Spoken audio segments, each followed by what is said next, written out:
Harrington, and I am a part-time lecturer in UCC. I co-lecture with Kathy Hare, and we work together delivering a 10-credit module in disability studies with ACE. We have been documenting our teaching and learning experience as individuals, as a team, as an able-bodied person, and me as a person who happens to have a disability.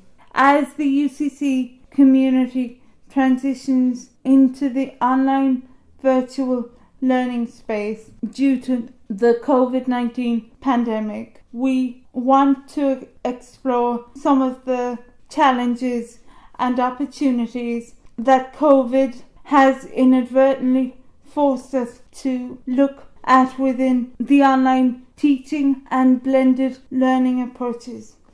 In the first episode, we explore how COVID has exacerbated issues of inequality and social justice within a teaching and learning framework. I interview UCC staff in relation to why it is important to integrate principles of UDL into the teaching and learning practice, and how these principles are just good practice, full stop. As we switch our gaze towards understanding the principles, our teaching practice becomes more inclusive for the diverse range of students, from international students to students with disabilities. In part 2 of the podcast, I delve into my own personal experience of working in UCC as a disabled lecturer using an ethnographic approach. I interview students from ACE in UCC and examine themes of inclusivity, diversity, and equality. The focus of this part of the podcast is to capture how students dealt with the move to the online space due to the COVID-19 pandemic. We will also discuss students' experiences of having a disabled lecturer, and before finally examining the lack of diversity and representation in the staff body in UCC. Setting the context, it is without doubt that COVID-19 has impacted and exacerbated issues around inequality, social justice, and inclusion on a global scale. In Ireland, we have seen an increase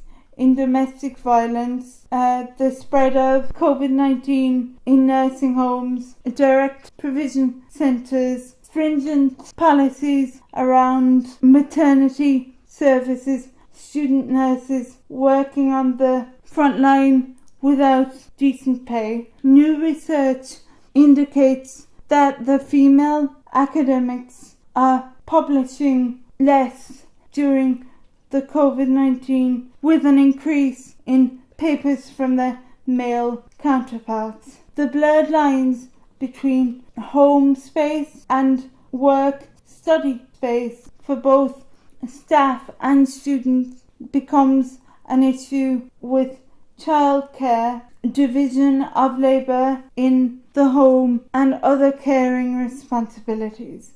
Contextualising this against a backdrop of current housing crisis in Ireland and the diversity of students now in third level education, our focus is to explore the inequalities that pre-exist COVID-19, yet these inequalities continue to rise to the surface during this pandemic.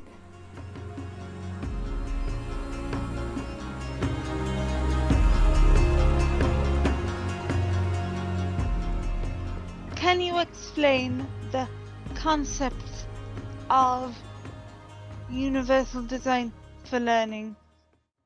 UDL, as we commonly refer to it. It's an evidence-based scientific framework developed by an organization called CAST in the US. And the framework really encourages us to consider how we can ensure inclusive experiences for everyone in the institution. So UDL principles are based on the idea really that there is no such thing as an average or typical student, and that all students learn differently, they interact differently, and as teachers or those of us working in the professional services, that we should respond to that appropriately and design our curricula, our interactions in such a way that takes that into account. So really, even though, as the name suggests, UDL was created for design of curriculum and is focused on teaching and learning and assessment, we really feel that the guidelines can be applied more broadly, regardless of role or discipline, such that everyone working in the university can apply some of these principles to their practice. So the UDL framework itself is made up of 3 core principles, and then under each of those 3 principles there are 3 guidelines. So the guidelines are lovely in that they offer kind of a set of concrete suggestions for how you can incorporate the principles into your work. So there's great information available online for anyone who's interested. Just to say very briefly, the 3 principles are the framework are that we provide firstly multiple means of engagement. So this is focused on the why of learning. So here we're thinking about how we can help our students or those we may be communicating with to remain engaged, to remain motivated, and to think about how we can ensure our students are challenged, they're interested in the content and excited to learn. And then secondly, we move on to the second principle, which is to provide multiple means of representation. This is focused on the what of learning. So we're focusing here on how individuals gather information, how they categorize what they see, hear, and read. So we're prompted really here to think about how we're presenting information to people. And then finally, the last principle is to provide multiple means of action and expression. This is the how of learning. And here we're thinking about the opportunities we provide to our students in terms of what are the opportunities we're giving them to express and demonstrate their knowledge. How do you feel UDL can best be applied to a lecture? What we often say, Sarah, in the context of facilitating the digital badge in universal design for learning is that often when people come to this and they start thinking about inclusive practices, it can be very overwhelming and it can seem like a very big mountain to climb. So what we often say to people is to start slow, start small, and do something feasible for you at any given moment in time. You could be really ambitious down the line, you can utilize your creativity, and it's something that you'll be working towards incrementally over a period of time rather than trying to wave a magic wand and suddenly everything you do is UDL friendly. It unfortunately doesn't work like that. It's also not a box ticking diversity exercise. So again, it just really highlights the importance of engaging with this over time. I think how to make a lecture UDL friendly, I mean, the options are endless, and we've had wonderful examples from our colleagues who have taken the digital badge in UDL, who have produced case studies of illustrating different ways that they have incorporated the UDL principles into their practice. So, I mean, just to give a couple of examples, something like making your lecture notes, your lecture materials available ahead of the class can have a hugely beneficial impact for a student who, for whatever reason, may want or need to engage with those materials ahead of time. So it almost became like a flipped classroom, something really small like that, it seems like a small change on paper had a really big impact. We can, of course, ensure that our course materials are accessible for all of our students, including For example, our students who may have visual impairments, this is another really great place to start thinking about how to make your practice more UDL friendly. I think assessment is where a lot of people focus their energies when they start thinking about how to make their practice more UDL friendly. And as I said before, here we're thinking about the opportunities we're giving our students to express their knowledge. So do our students have the opportunity to show us what they know in a variety of ways? Or, for example, are all of our assessments centred on a student's ability to write a lot of material within a given time frame? What we're suggesting is increasing the flexibility of how you students can engage with something. So it's not actually prescribing anything, it's rather challenging people to think about, well, how can I create flexibilities from the get-go so I don't need to create accommodations based on individualized cases? Because sometimes I think that's where there can be a rub against academic freedom, where the very specific needs of a very specific cohort of students, it becomes an additional task, and it can something that has to be navigated by an additional office. Whereas if that flexibility is built in from the get-go and just that broader imagining, it just allows for that inclusion to be there from the outset. What we would always encourage people to keep this framework in mind in terms of, it's not a box ticking exercise, and it can't be. It's actually impossible to just sit down and try to tick all of the guidelines off in relation to a particular module. And actually the framework really encourages people to use the particulars of their context, their expertise, their creativity to, bring some of this, which can seem a bit abstract, to life. How I view it really is a framework that you keep in your mind while you are continuously making tweaks, modifications, enhancements to your practice, which are happening all the time anyway. And this is kind of a lens that can be applied to it.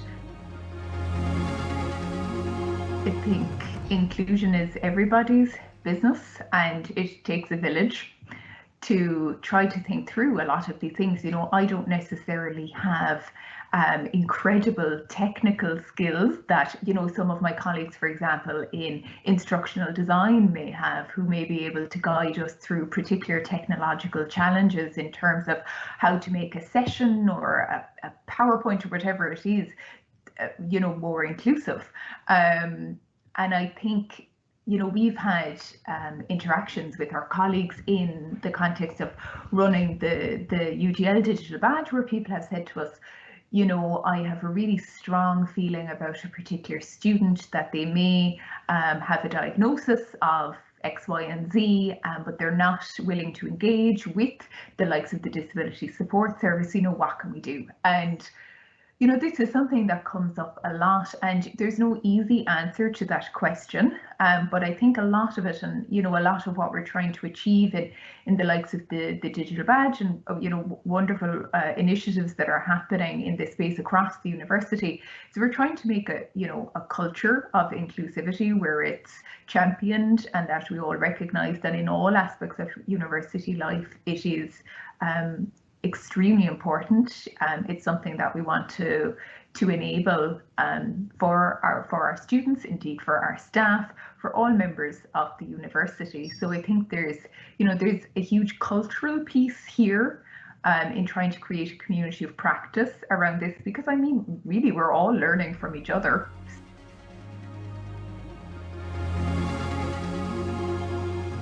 UDL can be a focus of the teaching space, but when you think about it, we interact with students, and students learn in the co-curricular, extracurricular space, but they also learn about professional values and how they interact with our other staff that might have a focus in admissions, that might have a focus on the student experience, and the whole range of spaces across the university. So the intention there was to think about, well, how do you ensure that documents, any kind of communique, anything like that coming through are accessible to everybody, because that ethos can feed into everywhere. Because yes, it has a specific benefit in the teaching space, but that awareness and consideration of UDL is relevant for all activities of the university.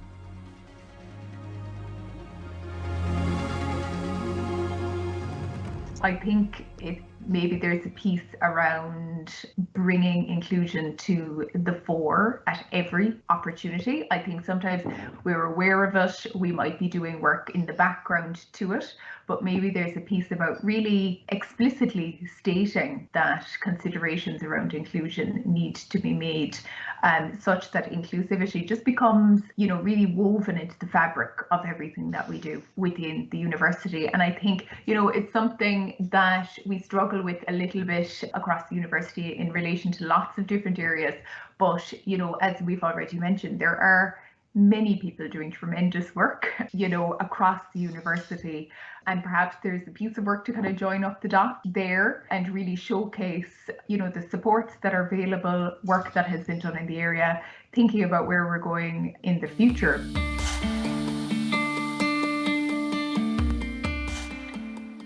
How has COVID-19 impacted and exacerbated issues around social justice and inequality in relation to teaching and learning and universal design?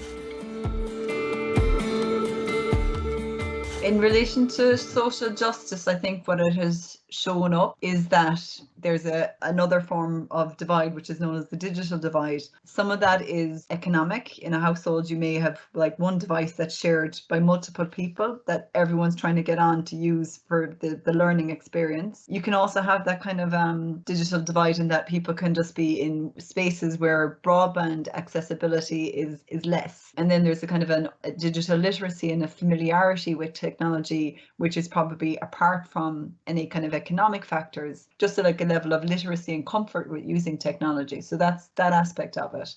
But there's another part, I suppose, as well, is that the suggestion that students should be showing their rooms or turning on their cameras supposes that everyone's student feels safe to do that. And obviously not all students have. Some students are in a space where it might actually be dangerous for them to engage in some of the content on a course that they're doing, that they might not be in a supportive environment to bring it forward, be it housemates, be it family members, what have you.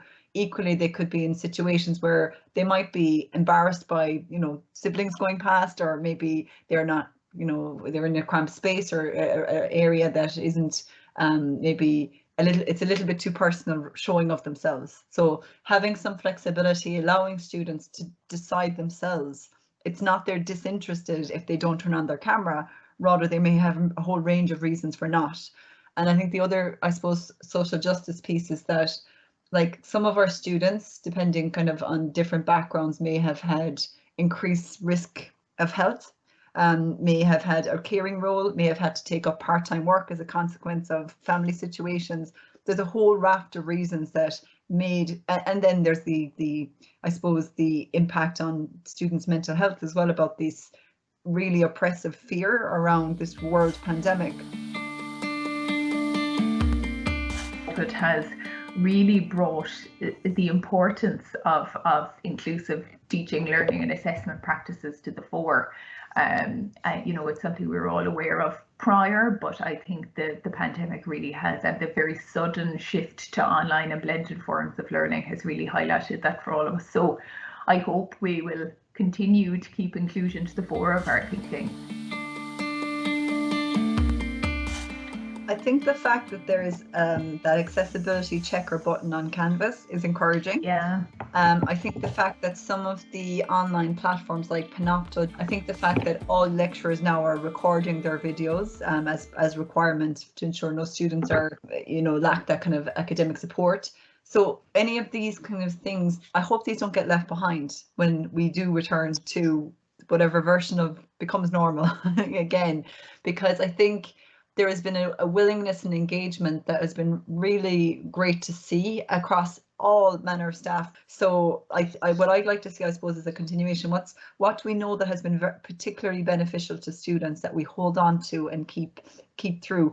And I think there's some huge benefits in terms of some of the kind of more blended teaching modes that we should really capture. So your own findings from connecting with students as part of this project, surfacing those experiences and feeding that back to the university as well, saying, like, don't forget that keep hold of these things. We can't lose these steps forward. So whatever those are that are for the benefit of more students, let's hang on to them and make them like become policy. Let's get them integrated fully. What this also shone a light on is that there are gaps. There are gaps in how we're practicing. There's gaps in us capturing good practice examples to share to people and say, look, this is actually what it looks like. The landscape has also changed, I think, in terms of how we work, in terms of, for better or worse, we're mostly at home. And in some cases, that means that the workday never ends. Whereas for other staff, I think they might appreciate the piece that is it being in the physical workspace, so that there's kind of a defining of home and work life. For students, some are remaining at home, some are isolated or okay in campus accommodation, so we're a bit dispersed. The landscape is completely changed.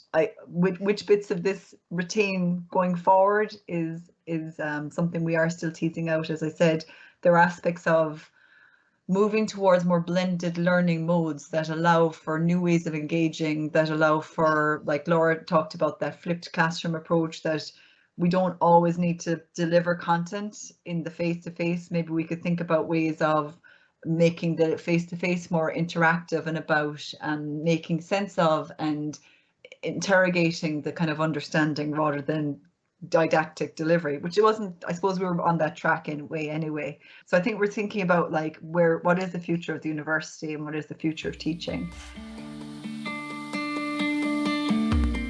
The potential benefits of kind of teaching learning in an online world, again, just an opportunity maybe to pause, to reflect and think about our teaching, learning and assessment practices and how they may be modified long term in light of what we've learned this year, because there has been huge learning this year in amongst the undoubted stress that the year has brought. What recommendations would you make to improve the teaching and learning experience for both students and staff during a pandemic? I think there has been great work done both within UCC and nationally to really amplify the student voice in the pandemic and to allow students the space and time for them to feed back to us on what will support them during a really difficult time. What will support them in terms of engagement, in terms of how information can be represented, in terms of their particular needs around assessment, so on and so forth. So in many different areas of teaching, learning, practice. And I think, our students are willing and ready to feed back to us a lot of the time.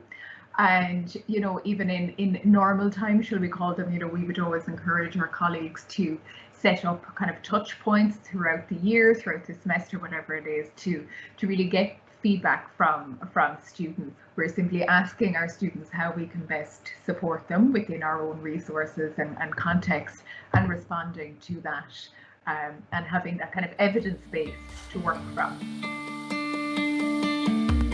We do summer session, and James Northridge came in and he showed how assistive technology tools have a benefit for people that have English as a second language, and how a lot of it is just good tools to support learning. So this is the same idea with universal design for learning. It's not necessarily about accommodation, that it's just good teaching. If you consider it from the outset and build in flexibility, it will meet the needs of all your students. Your student that is working part-time, your student has a large commute that could only listen into a kind of a podcast of their recording, student who's a carer part-time, student who's representing Ireland at the Olympics. All of that diversity of students that is our student. We know that a quarter of our students are the non-standard, and that is the international, the mature, the various different streams in. So when you design for that flexibility and breadth, then it's just good teaching and practice. Moving into the online learning space has been challenging for staff and students. However, this can be an opportunity to relearn, remake and rethink teaching and learning practices. Online learners need a safe space to thrive from the physical space to the online during this pandemic. We have put together a series of questions to think about rather than a set of instructional set of curricula. What will support students in terms of engagement, assessment, how information can be represented, how do we ask students to document and demonstrate the knowledge that they learned.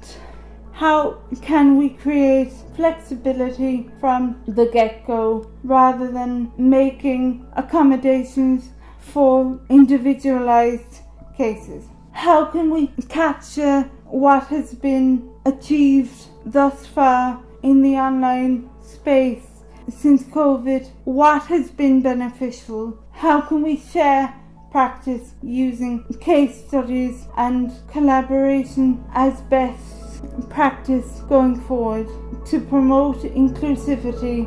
What is the future of the university? What is the future of teaching?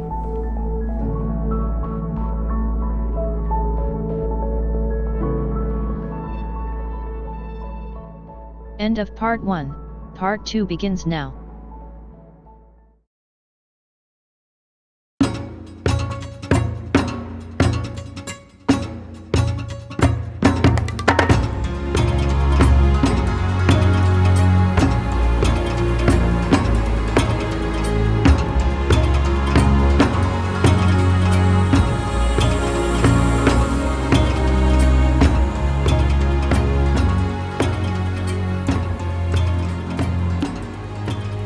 In a UCC survey entitled Who is UCC 2018, 57% of staff felt that people of diverse disability were unequally visible in leadership roles. 50% of staff felt that staff of diverse disability statuses were never or only occasionally proportionately represented in this regard, and 11 out of 43 staff interviewed who identified as having a disability viewed recruitment in relation to disability stated as treating people somewhat or entirely unfairly. Whilst the student demographic was generally reflected a broader reach of diversity, UCC staff members with disabilities were poorly represented. As a wheelchair user myself, I generally face more challenges than an able-bodied person. When teaching on campus, I have issues around accessing parts of the university and accessing bathrooms, and when teaching online, I have issues around navigating the technology aspects of the online space. Co-lecturing with a work colleague allows me to overcome these technological challenges. So, universal design becomes integral to my teaching practice as it promotes inclusivity. As a person who has a visual impairment, I am very aware of the need to make adjustments in my teaching and learning practice to make the work accessible and engaging.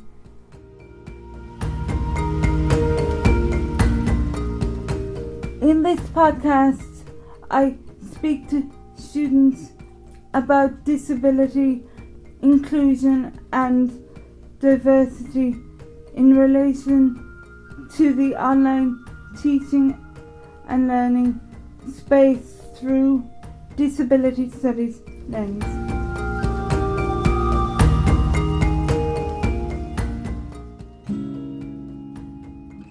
How did you find the online learning experience? I suppose for me, I haven't been in education in 20 odd years, so I was very apprehensive going back to college anyway. And when I found out it was online, I think I was stressing about it a fair bit because I didn't really know how that was going to go. But I was actually very pleasantly surprised. I almost found the anonymity of it, that you didn't know who was in the classroom, so you weren't kind of intimidated by anybody, and I kind of felt you didn't know who anybody was, so you could kind of just speak up, and it was almost like you were talking just on a one-to-one with your lecturers or whoever. What I was worrying about though is I'd be more apprehensive for next year going back into a classroom setting. That I actually quite enjoy the online setting. The benefits of, like, I've a busy house here. I have 4 kids, both myself and my wife work. So the benefits of being able to just go upstairs at the start of the lecture and come straight back down and not lose that hour commuting in and out made a massive difference to me.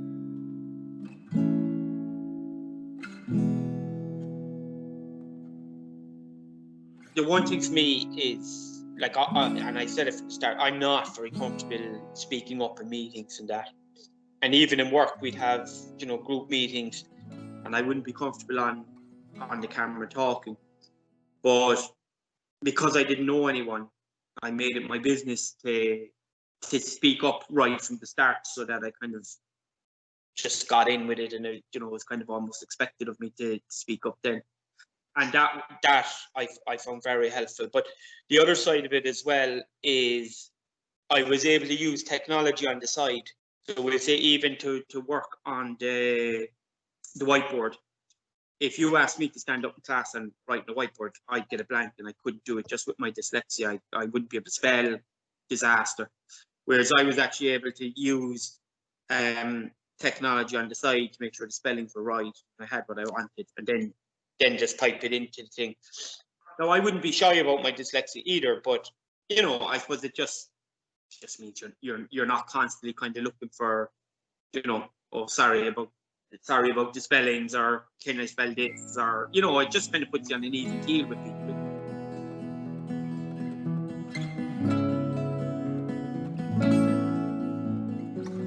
On the downside of it, the signals aren't always great. I live on the top of a mountain, and there was a storm there one night, and I was in and out of the lecture constantly, and I couldn't get the full value out of the lecture then as a result.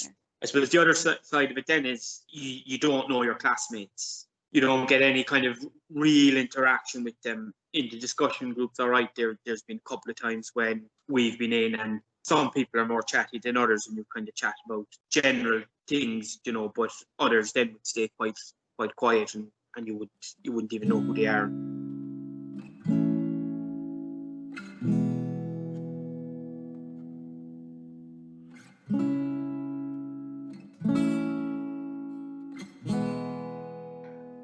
It was a bit disconnected, and I only say that because I had assumed we were going into a classroom. I hadn't actually signed up for an online class. I find the online classes harder because there's less accountability with regard to having everything read and being up to date. You kind of feel like there's more accountability when you have to walk into a classroom. I think that the social aspect of it was something I was really looking forward to, and that would have been taken away somewhat.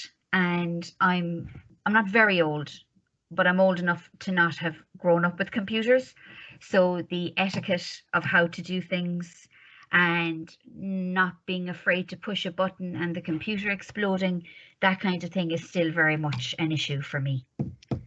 You're always afraid that you're going to press the wrong button, or you're going to do something wrong, and you're afraid that you're going to mess it up. And that leads you then to be not as, I suppose, vocal and not as quick to try to, get involved, because you're half afraid that you're doing something wrong.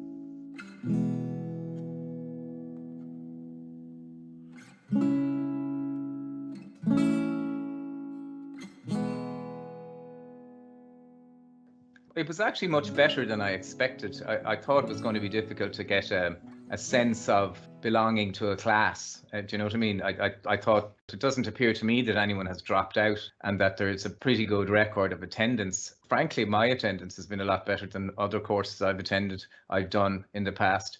And a lot of it is to do with the convenience of it. I think a kind of a blended thing when it's proper, when we're able to do it properly again, which I'm sure we will. But I found it very good, I must say.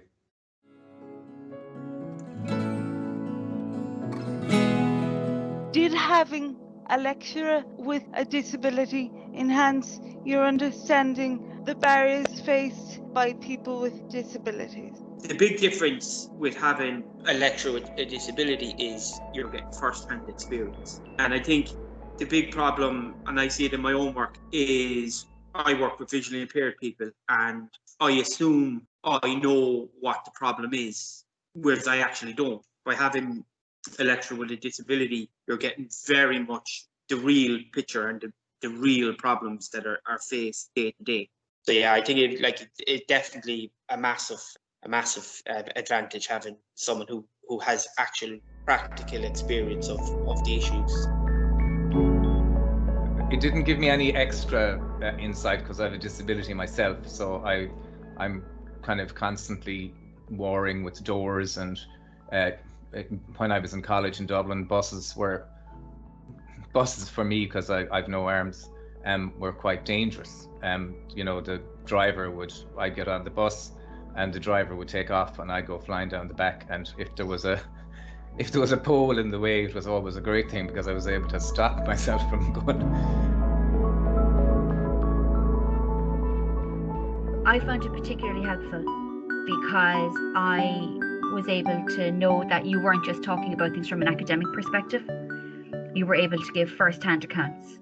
So I knew that what you were talking about was lived experience. And I think when you're talking about a topic like this, that's really, really important, because a lot of the time we talk about things like access, and it's people who've never experienced a lack of it that are talking about it. But when you're hearing it from somebody who's saying, okay, this is where I live, and this is the problem, and this is why we need to talk about things like universal design and accessibility and all of that, it definitely added more weight to it. How unusual is it to have a disabled lecturer? Like, is it very visible on campuses? In the general scheme, I think people wouldn't really expect a lecturer to have a disability. Like my own child started secondary school and there's a wheelchair user in the school with her. They're just going to grow up.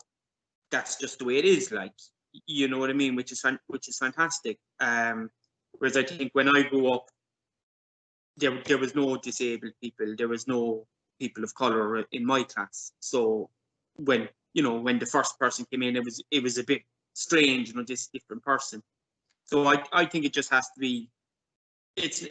I don't think there's going to be massive difference in, we'll say, my generation, but I think my kids' generation will be much more inclusive, and we'll see much more diversity of people of all with disabilities, or of, any sort of ethnic origin or anything. I think you'll see an awful lot more, and it will become an awful lot more just commonplace that a person is a person.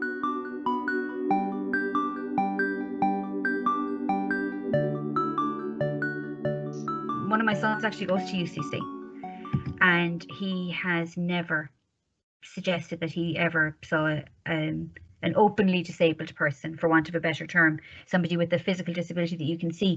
I don't think he's ever had a lecturer that had a physical disability.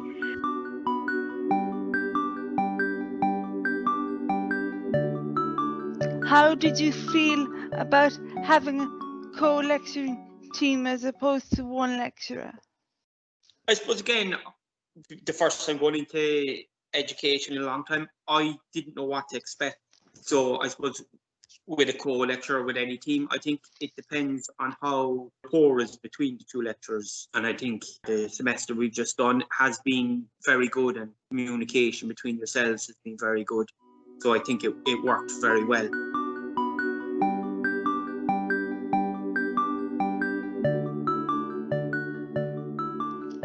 I think it made it more interesting, and it made it more real. Do you know what I mean? And discussions like the two of you bouncing off each other kind of stuff created a dynamic which I felt was quite inclusive, and that, you know, you could agree with one and you were, you know, bouncing off each other the way you did. I think it made it live and more interesting. It was a much better. It's a better model, I think, in lots of ways.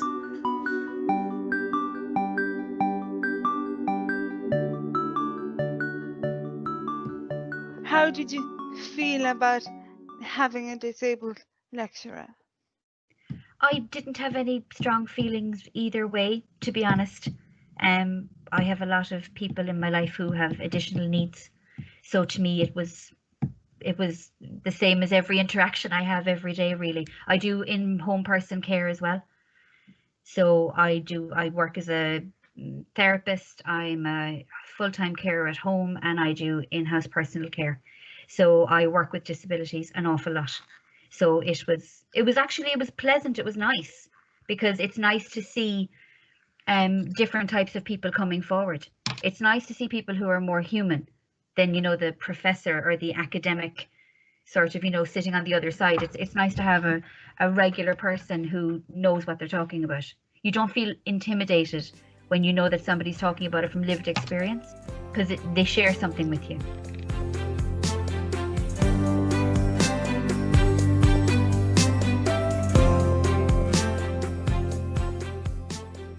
Has your perception changed regarding disabled people in key roles such as lecturing? It would. I think one starting I got out of it was the kind of an ordinary person for yourself there to be lecturing. Like, it's no big achievement then if I became a lecturer. It's just an ordinary person doing an ordinary thing.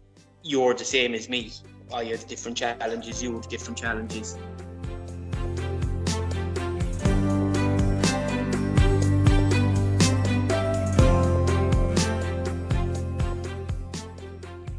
I suppose I'm not the best person to ask about this. We have a picture of Stephen Hawking amongst the family members downstairs, because Joshua wrote to him years ago and he wrote back.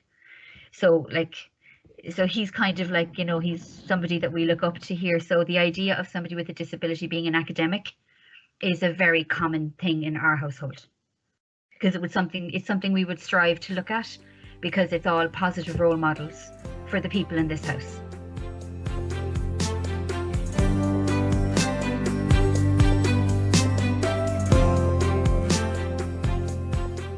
I suppose I was a teacher as well, and I understand but I had absolutely no support from the school that I taught in for 10 years. And the students in the school, it was a secondary school, they were fantastic to me. And it was a great, it was a great experience in lots of ways, because there was lots of, how will I put it, collaboration and collegiality, that, you know, because you're all in the same team and you have 40 minutes to deal with this, and let's do it. Now, it wasn't perfect all the time, and there were difficulties, and I had my own personal difficulties in relation to management in the school and stairs and various other things. But no, it worked very well, and I think more of it, because I've always kind of, in inverted commas, distanced myself from disability issues. I think I lived in a kind of I want to be as normal as possible for a very long time. And you know, as I said last week, that the lectures and the stuff that we've been told is compelling, because there is systemic discrimination. It may not be deliberate. It's not how will I put it? It's not deliberately designed so, but it is accidentally or by negligence. There is systemic discrimination. Is there a lack of representation of people with disabilities in lecturing in third level institutions? Absolutely, yeah. But it's everywhere. It's everywhere.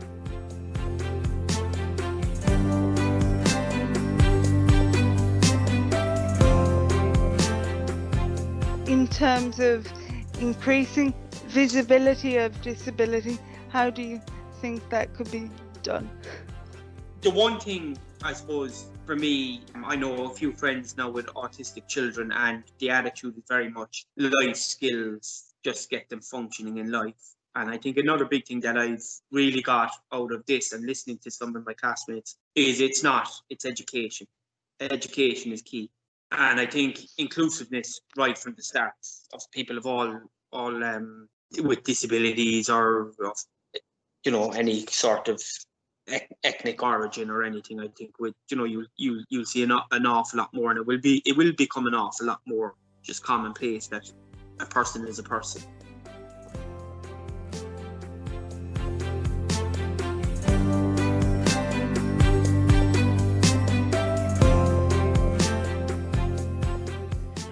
I think having the lecturers be people who understand the topic from a personal perspective as well as an academic and professional perspective definitely assists with it. I think that what we need to see is we need to see more people with disabilities in mainstream society doing mainstream jobs. It's all about representation.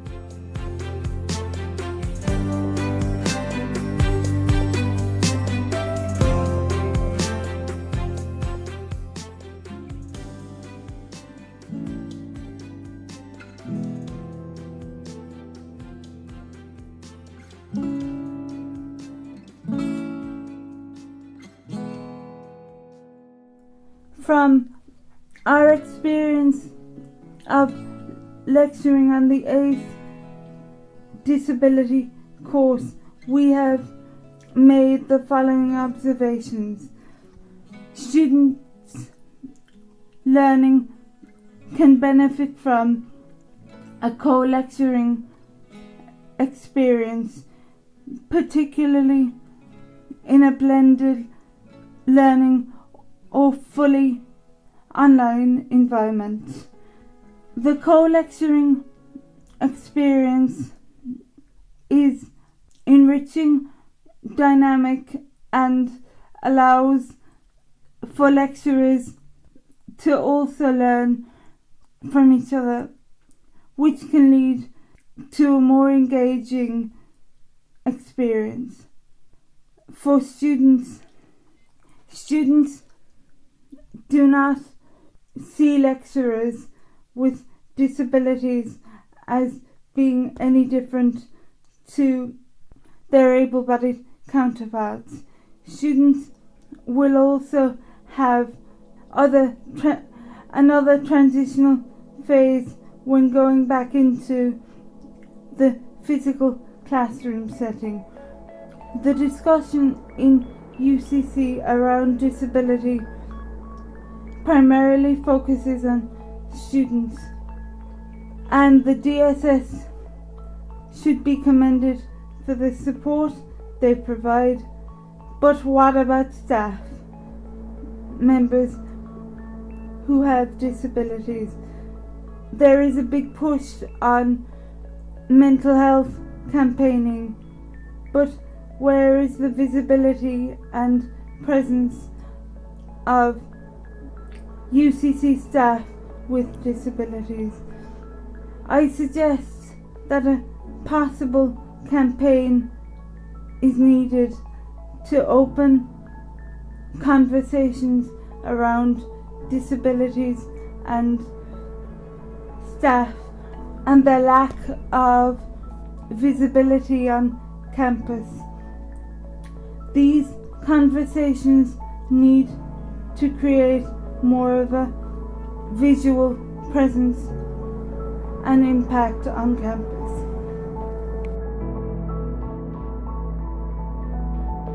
You have been listening to Even the Keel, teaching and learning in a COVID world.